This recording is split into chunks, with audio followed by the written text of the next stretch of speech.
Welcome back to Beyond the Scarlet Moon, where nightmares take shape and the darkness whispers your name. Freddy Krueger is more than just a name. He is a nightmare that has haunted generations, a terror that creeps into your sleep when you least expect it. But where did he come from? How did he become the burned, blade-fingered demon that preys on the innocent?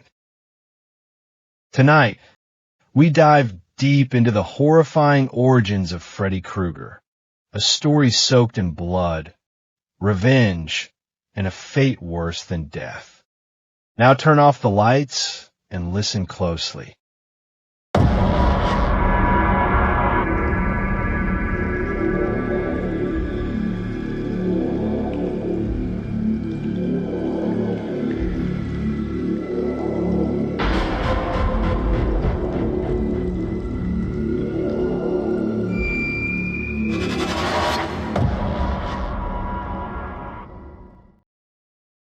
Some monsters are born, others are made.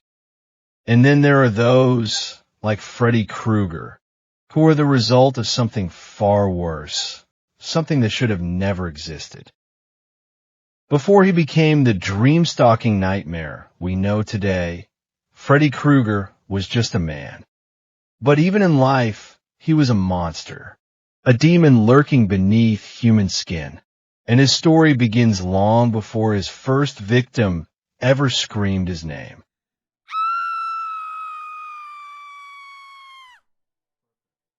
The year was 1942. A young woman named Amanda Krueger worked as a nun at Weston Hills Asylum, a psychiatric hospital for the criminally insane. She was a woman of faith, a devoted servant of God. But one fateful night, as the holiday season approached, fate dealt her a cruel hand.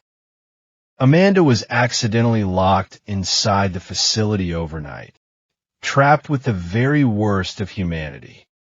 The asylum security guards left for the weekend, unaware that Sister Mary Helena, the name she took in her religious service, was still inside.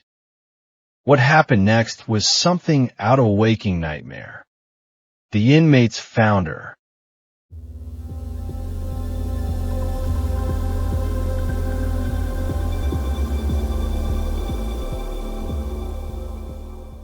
She endured unspeakable horrors.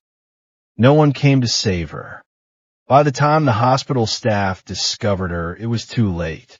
She was alive, but broken. And within her, something had taken root, something evil.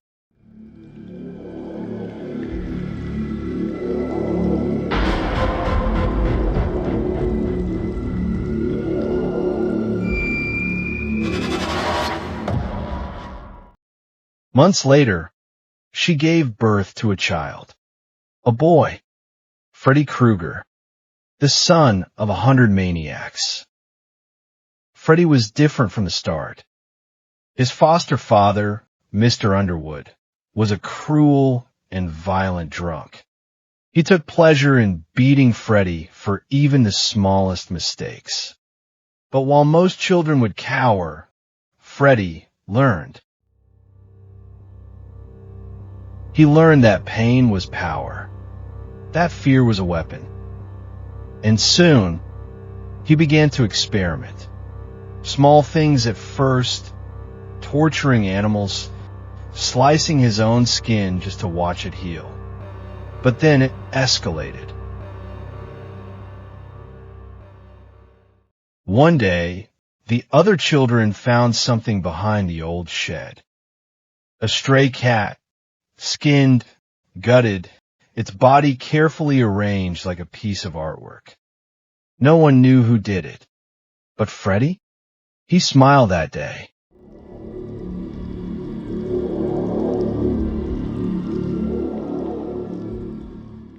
As Freddy grew, his darkness deepened. He became a janitor at an elementary school, blending in with the town of Springwood.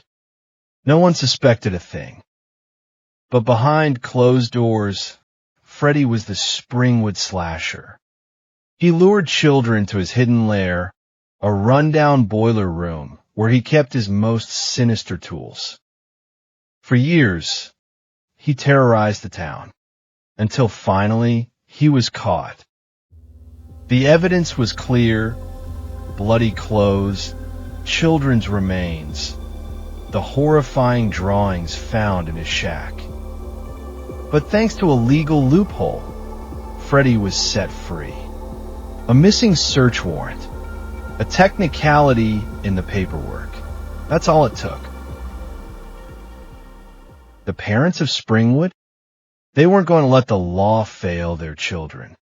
They decided to take justice into their own hands.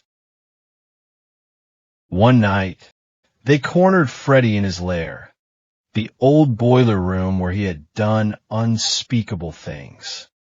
They chained the door shut. They doused the place in gasoline.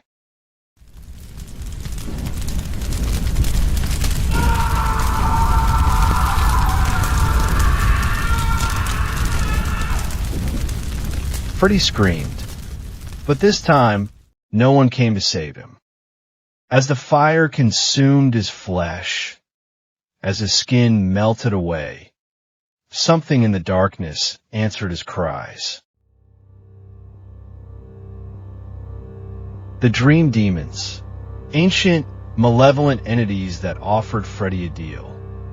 They would grant him power beyond the grave, the ability to haunt and kill from within the dream world. In return, he belonged to them. Freddy accepted. He should have died that night, but instead he was reborn. His burned, charred body became his new form. His glove of knives was now an extension of his very being, and his hunger for murder, stronger than ever. But now, he wasn't bound by the laws of the physical world. Freddy had become a god of nightmares.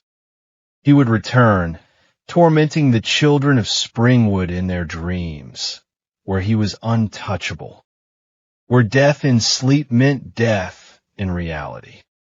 And one by one, he would make them suffer.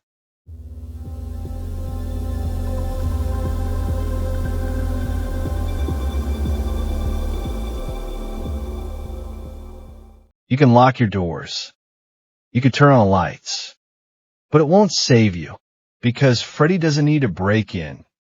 He's already inside your mind. So tell me, will you be sleeping tonight?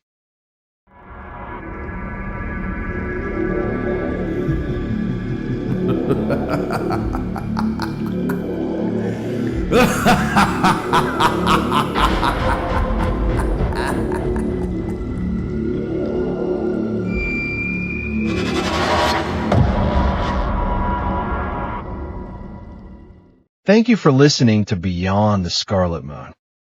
If you enjoyed this dark and twisted tale, don't forget to like, comment, and subscribe. And remember, the next time you close your eyes, be careful what lurks in the darkness. You never know when Freddy might come for you.